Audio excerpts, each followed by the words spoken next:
I've arrived here on my journey across the state of Texas. An 850-mile journey for one veteran. I started out on October 3rd in Wascom. Looking to make a difference for fellow soldiers that served in the Persian Gulf War. I'm going all the way to Fort Bliss, which is in El Paso. But before he ends up at his final destination, John Mumby has an important stop to make.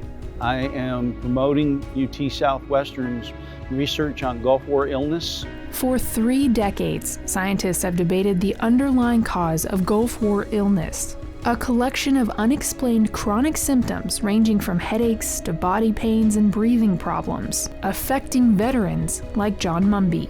The most hurtful one, pain-wise, is the sudden muscle cramps that come on. Could last for 15 minutes, it could last for 45 minutes. When it happens, it can be debilitating.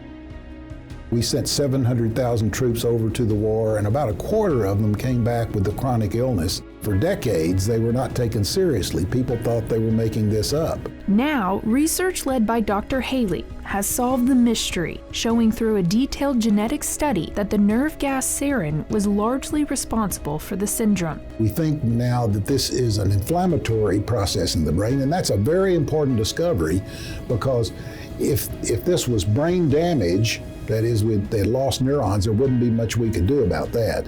But inflammation is something you can turn off. Which is great news, according to Dr. Haley.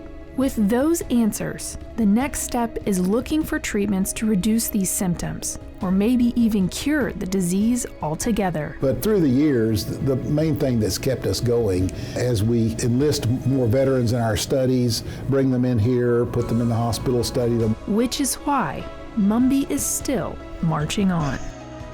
In efforts to encourage those who have sacrificed everything, hope is not too far away.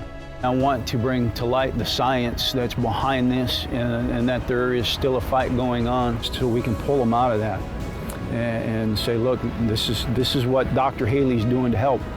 This is what UT Southwestern is doing to help. And veterans like Mumby are exactly the reason Dr. Haley has devoted his life's work to finding a cure for this disease and returning soldiers to an active life.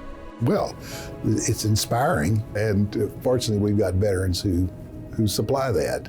It's this environment at UT Southwestern that allows us to do that. Hope is on the way, and we hope to be part of it.